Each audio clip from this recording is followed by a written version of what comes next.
You wanted the best. You've got the best podcast. The hottest podcast in the world. The Chris Voss Show, the preeminent podcast with guests so smart you may experience serious brain bleed. Get ready. Strap yourself in. Keep your hands, arms, and legs inside the vehicle at all times, because you're about to go on a monster education roller coaster with your brain. Now, here's your host, Chris Voss. Chris Voss here from thechrisvossshow.com, thechrisvossshow.com. Hey, we're coming here with another great podcast. We certainly appreciate you guys tuning in. Be sure to go see the video version of this at youtube.com/Chris Voss. Hit that bell notification button. Go see us at goodreads.com/Chris Voss. Also, you can see us in all the different groups we have on LinkedIn, Facebook, Instagram, all that sort of stuff. Wherever we're the Chris Voss Show. Today, we have an amazing honor to have this author on our show. I was super impressed and super diligent to try and get her on the show to share this amazing story that she has of a lost history, if you will. Her name is Bettye Kearse. She is the author of the book, The Other Madisons, The Lost History of a President's Black Family. And this book's pretty interesting, extraordinary because of, the historical context of it. She is a writer and retired pediatrician living in Santa Fe, New Mexico. According to her family's oral history, she is a descendant of the enslaved cook Corinne and Corinne's enslaver and half-brother, President James Madison. For more than 200 years, her family's credo, always remember, you're a Madison. You come from African slaves and a president, has been intended to be a source of inspiration and pride, but for her, it echoes with the abuses of slavery. Her deeply personal memoir, The Other Madisons, reveals the obstacles she confronted while becoming her family's oral historian, one determined to tell the whole story. In recounting the struggles, perseverance, and contributions of 8 generations of her family, this story illustrates that enslaved Africans possessed hope and inner strength by which they survived and talents by which they contributed mightily to America. Her book has garnered strong reader and editorial reviews.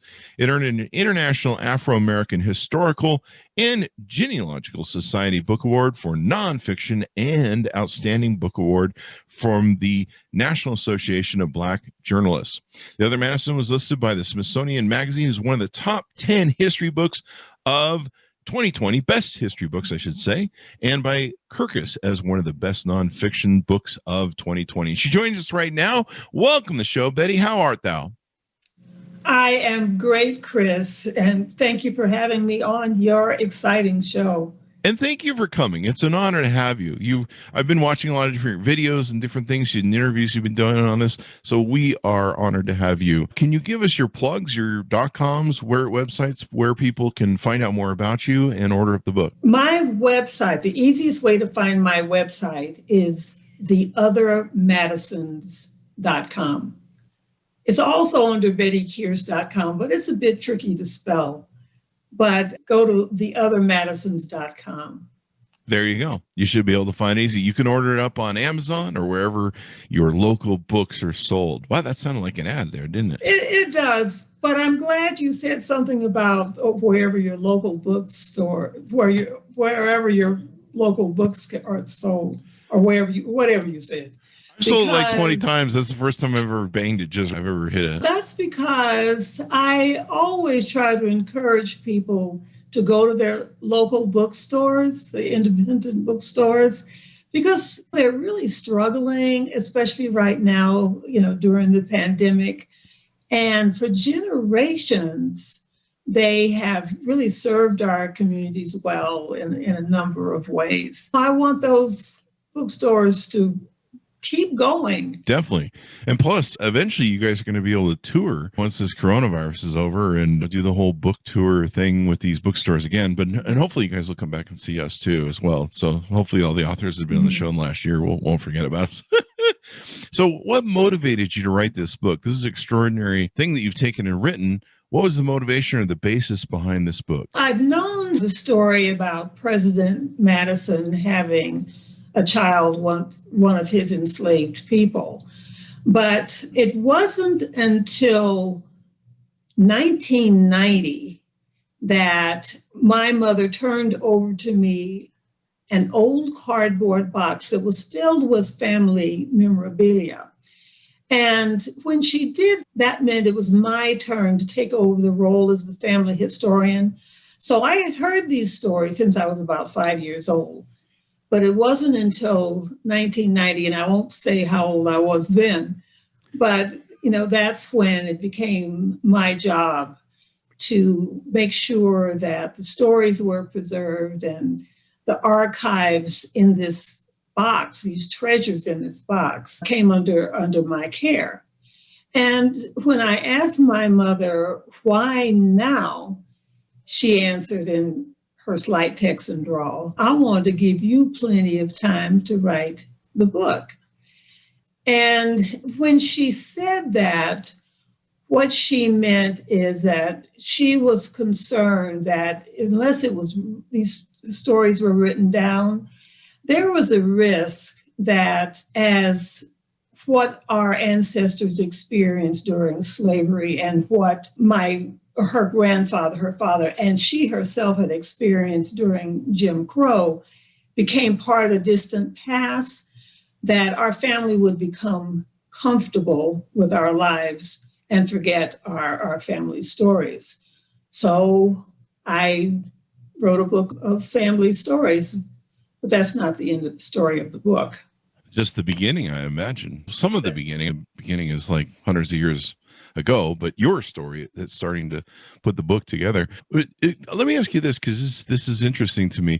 So why did she think that you were good for, or that you would be writing the book? Had you written stuff before? Did she just feel like it was that time? Actually, it's both. I always loved to write. Mm-hmm. And even when I can remember in junior high school saying, oh, I want to be a writer.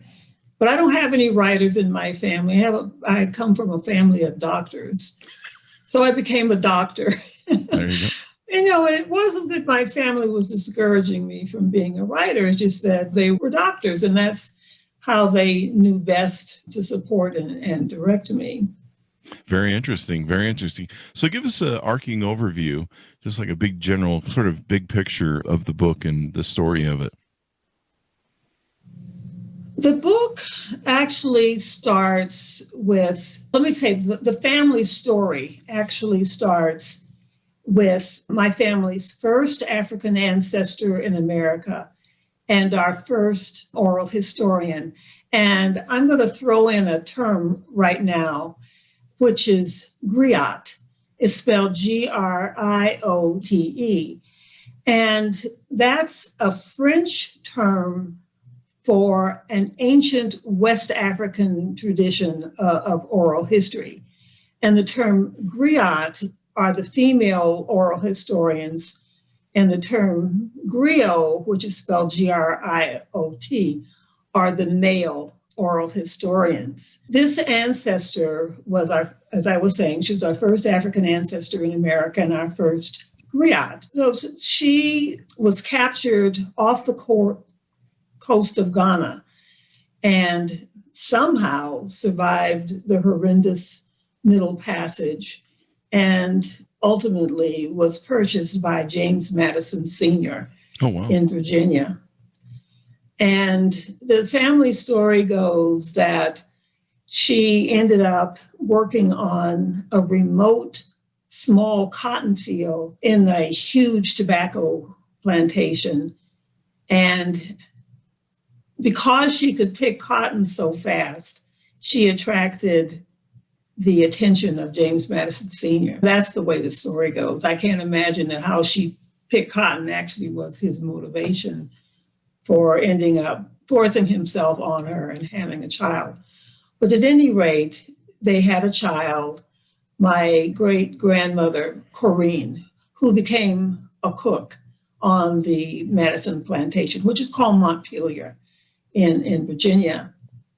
And Corinne became the center of attention, for lack of a different, harsher term, of James Madison Jr., who would become the future President James Madison. Oh. And they had a child whose name was Jim. And Jim was sold away because Dolly Madisons, James Madison's famous wife, found out that Jim and one of her nieces were in love. And so she sold Jim. And as he was being taken away, Corinne pleaded with Jim, always remember, you're a Madison. And she said that because she believed that the name would help them find each other again someday, but they never saw each other again. That's one of the heartbreaking cases of, I'm reading Cast right now. I'm almost done with the book Cast. And that's one of the heartbreaking cases, this, the destruction of family, the separation of families that would never see each other in the different things that would take place. So this is really interesting because was this a hard thing to go back and trace? You had the lineage of the memorabilia that had been saved, and working with the Madison. I imagine there's a foundation or some sort of group that oversees his estate. I do work with Montpelier, which is James Madison's former plantation in Virginia, and I work with the staff, and I've been going back and forth since 1992. 2 years after this, I became the griot. And when I really started my research, and they've been tremendously helpful.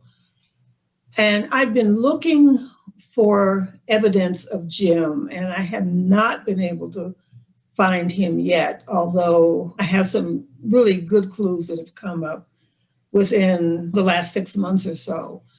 But I have found evidence of Jim's son, Emmanuel, who was my great-grandfather.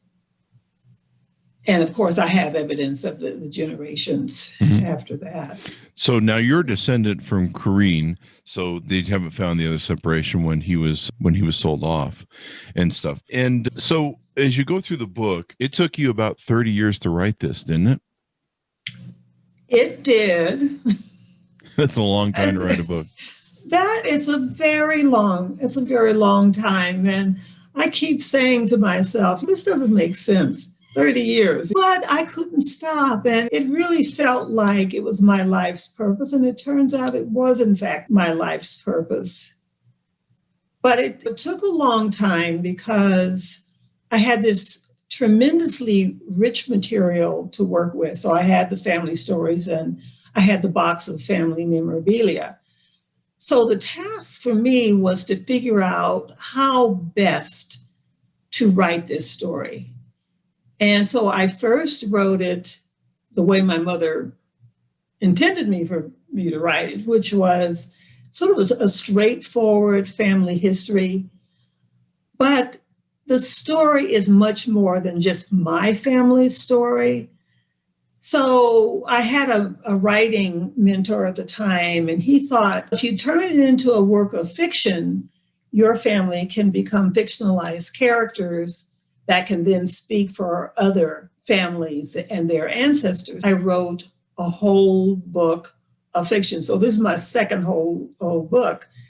But then I was in a very rigorous writing class at Radcliffe in Cambridge, Massachusetts. And they simply did not like my fiction.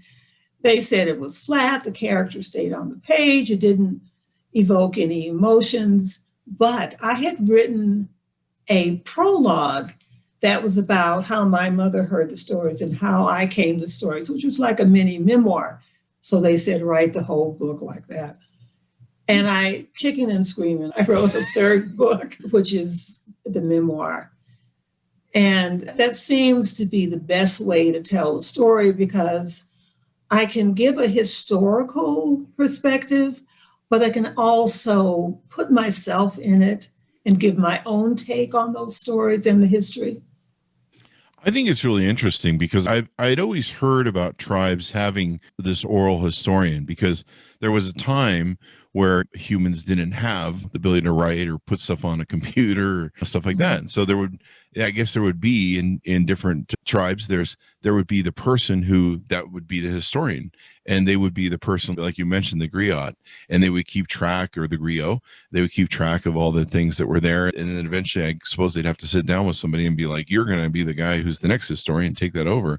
And so it's been a really interesting introspect into our history of humans and how we record things, or how we tried to record things back in the day. Yeah, many cultures have traditions of oral history. It is probably best known and probably the longest in West Africa, with the griot tradition that I was mentioning. But it remains important today. It is especially important for African American families because quite often there were no names recorded in documents. And as we mentioned earlier, families were torn apart. And then when that happened, sometimes names were changed. And when I was doing my research, I was so surprised at how many times there were fires in courthouses. You know, this was especially true when I was looking in Tennessee, which was where my great-grandfather Jim ended up, and I was looking for him. I called 3 different courthouses, and all 3 said those papers got burned in such and such a year, you know, and I just thought this sounds like more than coincidence, but anyway. Yeah. And the other thing that made it difficult for me in finding Jim and some of my other ancestors was that both James and Dolly Madison had their personal papers burned upon their deaths. Oh, did they really? Yeah, but Dolly probably to protect her privacy, and James probably to protect his legacy.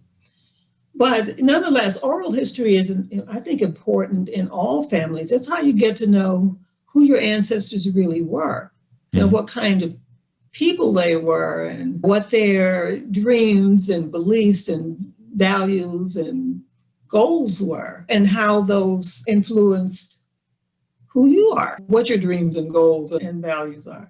Definitely. Your history is, I think the older I get, the more you wonder about who you are and your history and where did you come from. And so many African Americans were deprived of being able to track these things, the historical context of it.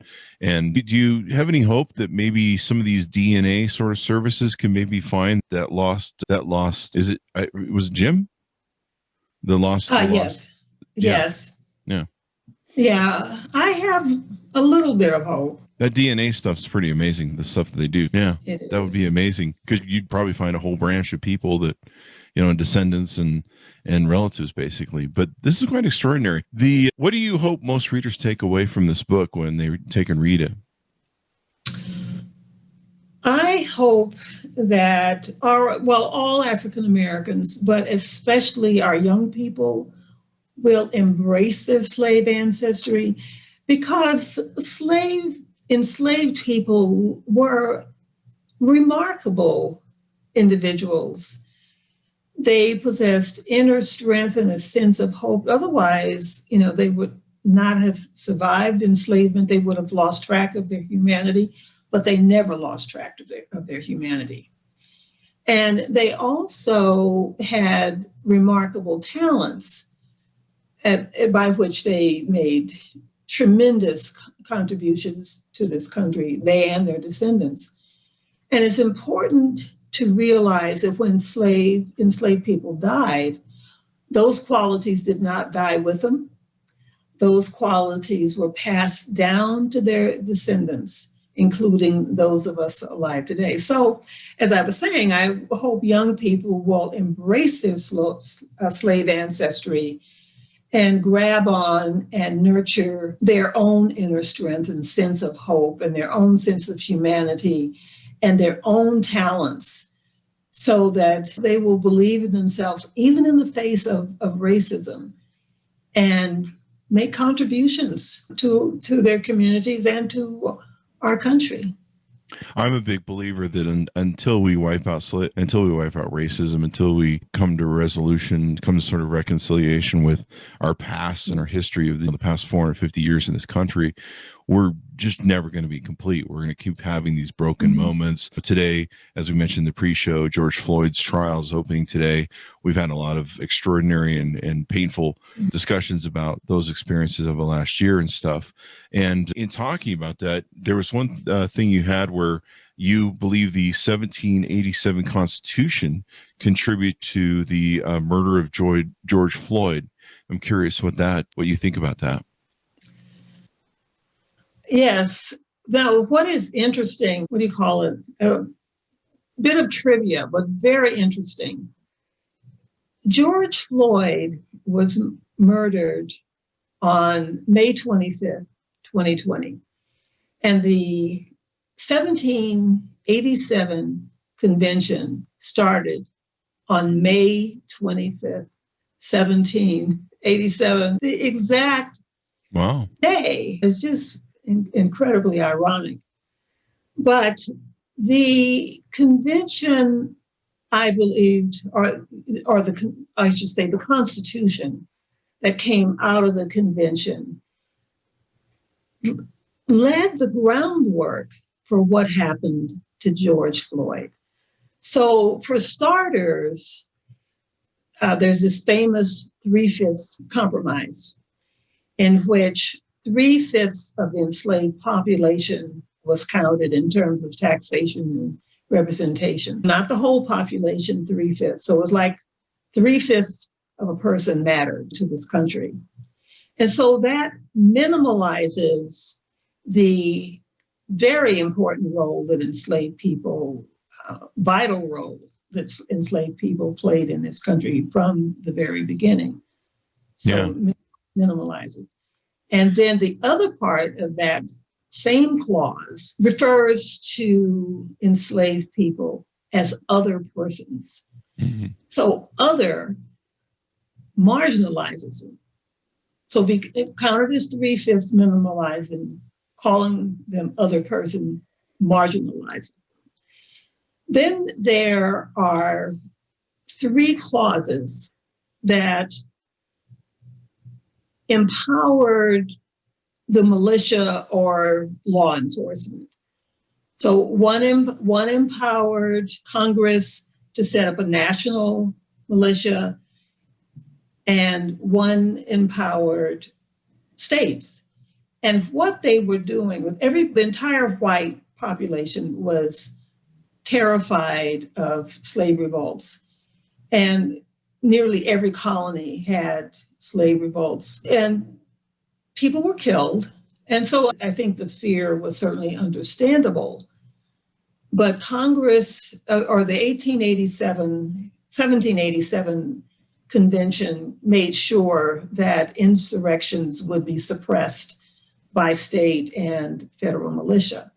And then the third part of, I should say, the third clause of the Constitution that I think contributed to George Floyd's murder was that the laws applied to everybody. I should say the protections applied to everybody except enslaved people, and especially those who were involved in revolts.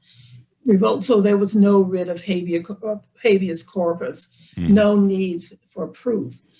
So that says to me that Derek Chauvin knew he could get away with it, or thought he could get away with it, because I certainly hope he is found guilty. So he was empowered to, as a police officer, he was trained, he was sanctioned to commit this murder. And he knew that there was a good chance he could get away with it. I have a friend who often says, this might upset some people, but I have a friend who often says, if you want to become a serial killer, but you don't want to go to jail, be a cop. And I don't mean to throw all cops under that bus, so sorry for my cop audience if we're not doing a broad generalization. You're exactly correct. I was just I was trying to get Isabel Wilkerson's name on my reference here. for caste. But she talks about in this book, and then a lot of people don't realize is some of the early policing that was in those days were police officers whose job, basically their whole creation of their job, was to capture escaped slaves and punish them and do different things along those lines. And unfortunately, I think you can trace that now to our huge prison system and all of this stuff. And like you say, to the officer who, in my opinion, killed George Floyd. He definitely killed him. And I was listening to the opening arguments this morning, and I was just appalled by the defense attorneys talking about basically blaming George Floyd for his own death. Yeah. It's just, I haven't been able to watch it because my brain would just be screaming at the TV, and it's already screaming at the TV. I'm just starting to already sit in horror of what's going on. But the stuff that you bring up with the original convention, the Constitution, the 3/5, all of this stuff was designed to dehumanize, to take people and dehumanize them. Because once you dehumanize people and you put them in a caste system or a lower value and say, this person is not human, this person does not have rights, you bring up a good point, because that was the whole point of the Constitution, was every man is equal. But sadly, in the case of slavery, and what we did with it is we dehumanized people. We treated people we basically treated people as not human. And that was what was wrong, and has led us down this horrible lineage that we have that somehow we need to reconcile with. And Black people are who built this country. You look at the oligarchies of basically what the people who were running the plantations, making all the money. That really was an industry that built this country. I remember we had Ellis Cole on, who's a great historian. I don't know if you know him, but we had him on for one of his recent books, and we talked about this in depth, about how until the cotton gin came along and automated things, that's really what kind of ended slavery, or helped start to end slavery. There was a lot of different iterations, and then Jim Crow after that. But until we reconcile this as a country, until we sit down and just look at our past and we go, look, this is messed up, but this has got to stop somewhere. And I don't know if it'll stop with a prosecution with George Floyd. There's so many different intricacies of what we need to do between redlining and everything else, and just between societal levels and personal racial biases and unconscious biases to federal government programs that are keeping these sort of policies and things in place. We still have a long way to go, and it won't be survived. I remember we had Eddie Glaude Jr. on, and I was saying, Eddie, James Baldwin said all these things about everything that was going on in this 70 years ago. And you could take literally everything that James said and you could put it on today, what's happening today, and it would be true. And I'm like, I really don't want to have 70 years go by and James Baldwin is still telling us stuff that we're just not hearing. So there's that. And I think it's interesting what you say. To me, yeah, I think it's important for people to own their history and go, we built this country. And, we demand better. I think that's something that's important to identify, because, and I think that white people need to do that too. They need to go, look, there's a serious contribution of people to build this country, and there needs to be some sort of reconciliation or some sort of, we need to do better. What do you think? I'm curious, actually, bringing up that point. What do you think about this? I think it's Oakland, and I'm not sure the state, but it's not California. I think it's Oakland, Washington, or Oregon. And they're going to pay some reparations to citizens, and I think offer a monthly stipend. How do you feel about that? And is that maybe a road that we should go down based upon your research and your experience? I hate to sound pessimistic, but I think that's wonderful. And I hope that it works there. But I think they should be prepared for some serious backlash from the white community. Yeah. And that has been the major obstacle, I believe, on reparations on a national level. White people are not going to stand for that. You saw what happened on January 6th over the election, when Black people exercised their right to vote and Biden was elected and the previous president called it a stolen election. I think that those people who were involved in that riot were terrified that the status quo of sort of whites being better off, let's just put it that way, and being better off than Black people. I think that they were afraid that that was in jeopardy and they weren't having it. Yeah, it was extraordinary to see the Confederate flags in the Capitol. Yeah. That really made me angry too. I don't think I'll ever live that anger down seeing that in the Capitol. I was like, yeah, the Confederate Army didn't make it even that far. And here we are in the thing. So I'm hoping that we're on some better terms and some better things. But books like yours that highlight the history of our past, our dark past and stuff like that.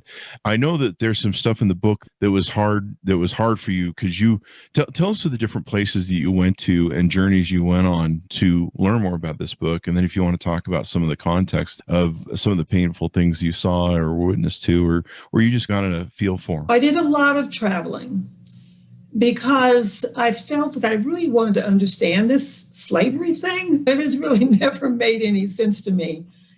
So I went many times to Montpelier, which, as I mentioned earlier, was James Madison's former plantation in Virginia.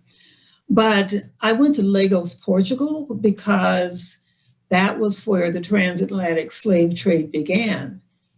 And what I found there was that there really wasn't an erasure of the role of Portugal in the slave trade, but there was just what happened. And one of the things was that I went looking for the slave stockades where people had been chained before being shipped away. And it turns out the place where those stockades had been was now replaced with a gaudy concession stand. It was just such a symbolic representation of an attitude. So an homage to junk food had replaced recognition of what had happened there in the 15th century and later. And then I went to Ghana, West Africa, because that was where my first African ancestor and our first griot was born, Mandy. And just seeing where people were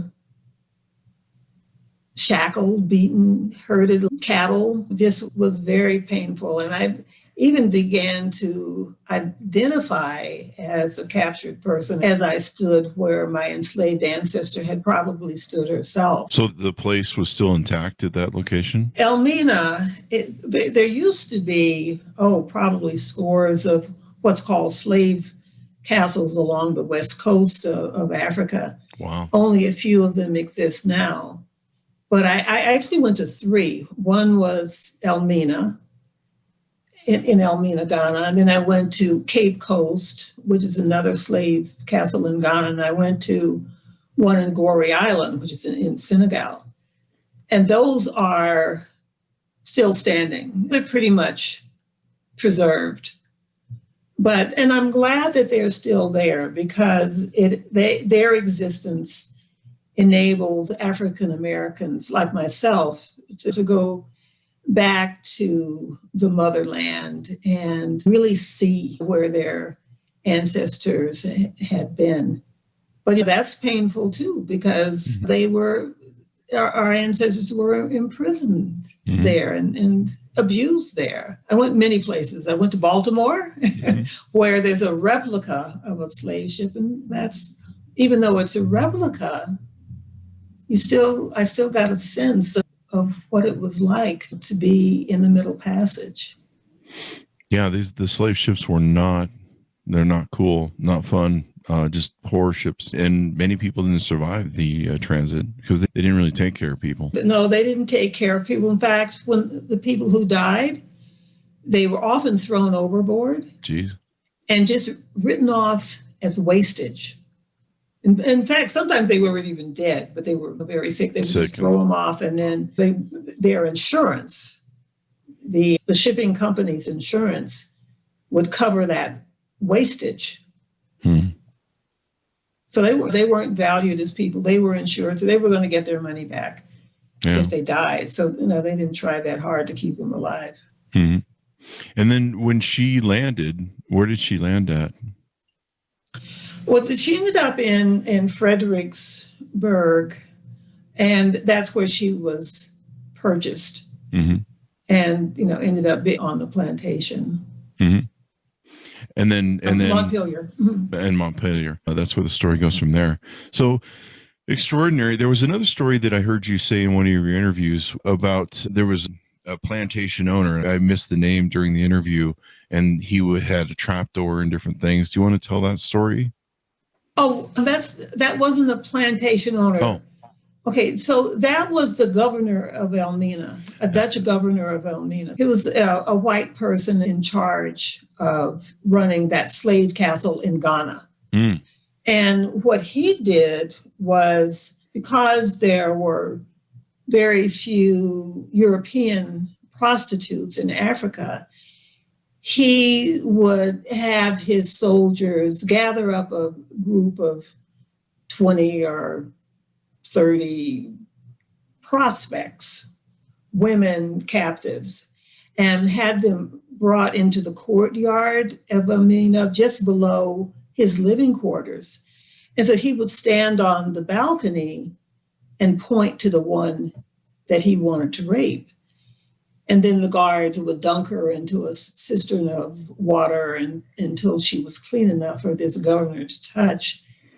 And then the guards pushed her and shoved her up a stairway and through a trap door that went directly into the governor's bedroom.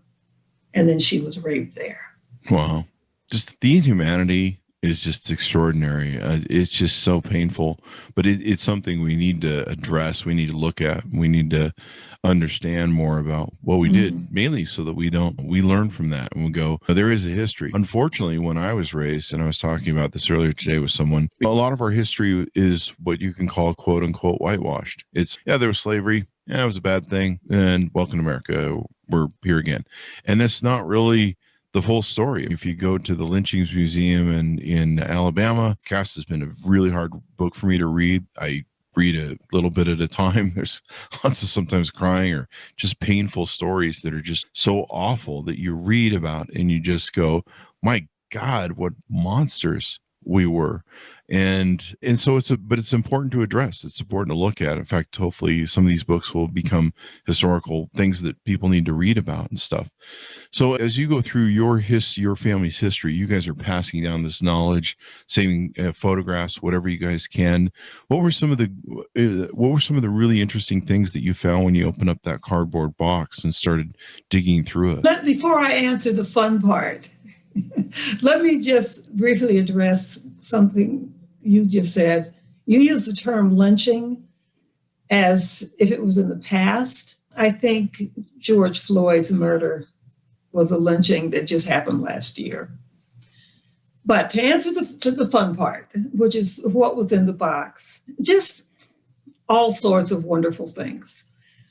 There were our newspaper clippings, birth certificates, death certificates, marriage license, college diplomas, high school diplomas, photographs, personal letters, land deeds, just sewing samples, what do you call it, Army uniform insignias, just all sorts of things that are evidence, tangible evidence of family members. It's just wonderful to touch something that an ancestor once touched. And find the history and dig around. And I would totally agree with you. We've talked about this on the show before, and it seems like somebody had come on the show in the last year and made that comment. And that basically one of the horrors of the George Floyd murder was we watched a modern day lynching, and that's what we saw for 9.5 minutes. And that invokes the most terrifying, horrific, subhuman part of it. And then see the man sitting there fucking smiling the whole time is just more egregious. And it was happening at a time where we're all forced to watch it. And hopefully this will be something that makes us come to grips with racism and the pain. And, there's a lot of different things that have started out of this where we need to really take a look at racial policies and policing. Hopefully maybe Joe Biden and President Biden and his attorney general bring back some of the policies that Obama had in, I believe, in Missouri when they had the Brown, but they started working with all the different police departments and there's a contract or something they would do with them to try and weed out racism. So hopefully that'll get taken care of. I don't know if you want to speak to any of that before I ask you the next question. Not directly, but I do want to make sure that I say that racism is harmful to everybody, not just Black people and other minorities. It is also harmful to racists. Can they only see themselves as having any value by putting themselves above someone else? Don't they have an intrinsic value of their own? Sadly, most of these people, I think, are a little bit lost in their own intrinsic value. Hate seems to be the thing, and ignorance and all that sort of good stuff, which is another. Did I say good stuff? I didn't mean that good stuff, but they have hate and all that sort of bad stuff. Which is more important why we have to triumph history. We have to triumph what really happened, because these guys are trying to always repaint stuff in our heritage BS and all that sort of thing. So as you went through a lot of the book, was there anything that stuck out or surprised you? Was there any stories that you found that were just like, oh my God, like an epiphany moments, or just amazing sort of little nuances that you maybe found and came across that struck you? I think there are a few things which are really not related to each other, but one of them, going back to the Constitution, is the term other persons. That is such a loaded term. So I mentioned that on the one hand, you saying other marginalized the enslaved Africans, but then it's paired with the word persons. Yeah. So they're recognized as people, but they're not counted as people. And they're not seen as fully human, as fully deserving of what the Constitution promises in the preamble, one of which is justice. So it's like, how do they balance that? Almost like an oxymoron. Now, in the title of your book, The Other Madisons, is that an aspect of using the word other? Well, that's the title of my book. And even through the 30 years, that was the working title. And I had always hoped to come up with a different title, but the publisher liked it. And so what's meant by other Madisons is that we're not the recognized Madisons. We're not the white Madisons, just to be clear. But in fact, we're the only direct descendants of James Madison, because he and his wife did not have any children. So we're not other, we're it. We're it. Of course, Madison's siblings had children, but he did not. So that's kind of a weird title, especially when you put it in the context of the Constitution, because we're not marginal people. We're important people. And my family, we believe in ourselves. Yeah. And I think this is important. I know this is important. I know the family I think the Jefferson lineage is quite huge. I think I saw some videos or some pictures where they brought everyone together from the descendants and took pictures with them and stuff. Do you see an expansion of what you guys are doing? Do you ever, what's your hope that might come out of this book? Maybe a better addressment of your family's lineage and history at the Montpelier? Or what would you hope would come from this in an aspect of making this more of a lasting mark on history, where we address this and go, this is part of James Madison's history and where it goes from here? Yeah, just completing the whole story, that's all. Mm-hmm. And Montpelier, the staff, as I said earlier, has always been welcoming to me and has always helped me in any way they can. And they are committed to wanting to know the whole story. So they have, I can't remember, the summer of 2017, they opened a permanent exhibit that's called A Mere Distinction of Color, which is based on a statement by James Madison himself. And the exhibit emphasizes the important role that the enslaved community played at Montpelier. And it's important that people see that exhibit and recognizes for example, for James Madison, he would not have been able to go off to Princeton and study political philosophy if he hadn't had enslaved people there to grow and pick the tobacco, to make an income, to make them rich, that he could spend all of his time, instead of out in the fields, he could spend his time in the libraries. You have and to if wonder he hadn't been able to do that, we wouldn't have had our Constitution. Yeah, we would have a really probably different history and future. That's a really important point. I think more and more we need to address this sort of history with what we do. I think more and more needs to be taught without the whitewashing, because I've learned just over the last year alone. We opened up the show last March to all authors. Before that was just mostly business, and we didn't. And then of course when the George Floyd murder happened, that became a real topic of discussion, social justice on the show, and different authors that we had on as well. And it's just. Still to this day in 2020, we're still dealing with these problems, having them. 2021, we're still dealing with these problems, having them.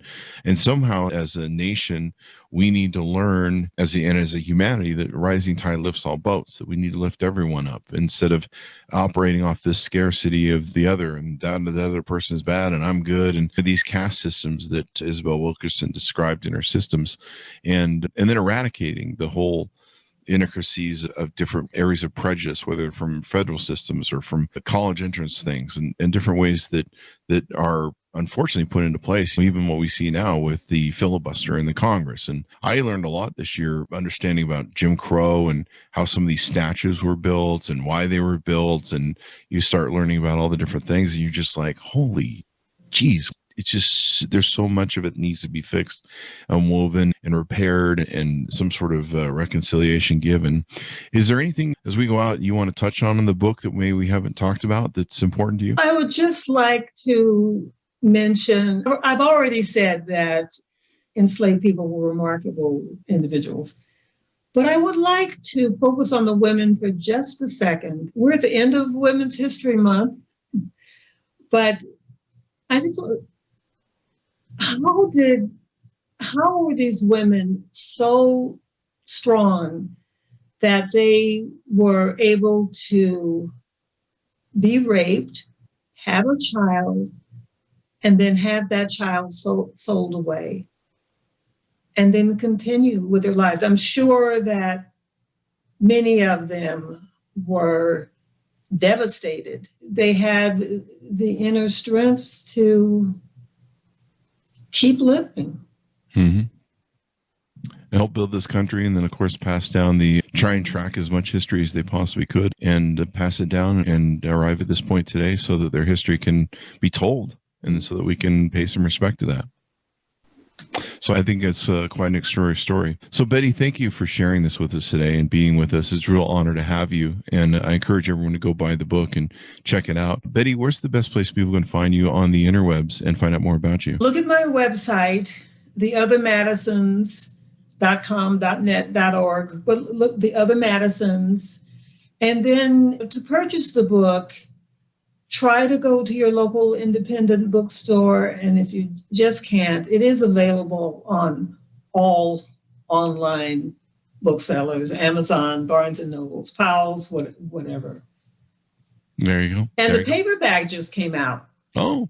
So the paperback came out Tuesday, a year after the hardback came out. So it's available in paperback. It's available on Kindle, audiobook. There you go. Order it up. Check it out, guys. Share it with your friends and family. It's really important we understand the history of what we do. I often say the quote, the one thing man can learn from his history is that man never learns from his history.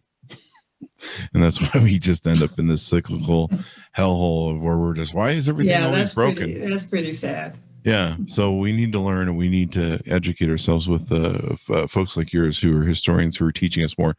Thank you very much, Bettye, for spending time with us today. We certainly appreciate it. Thank you, Chris. I so enjoyed our conversation.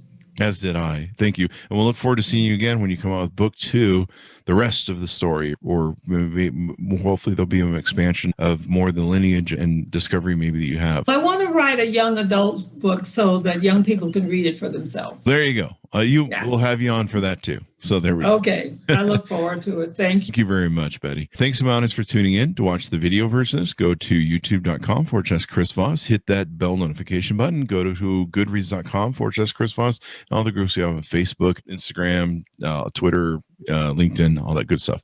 Thanks for everyone for being here. Be sure to wear your mask, stay safe, and we'll see you guys next time.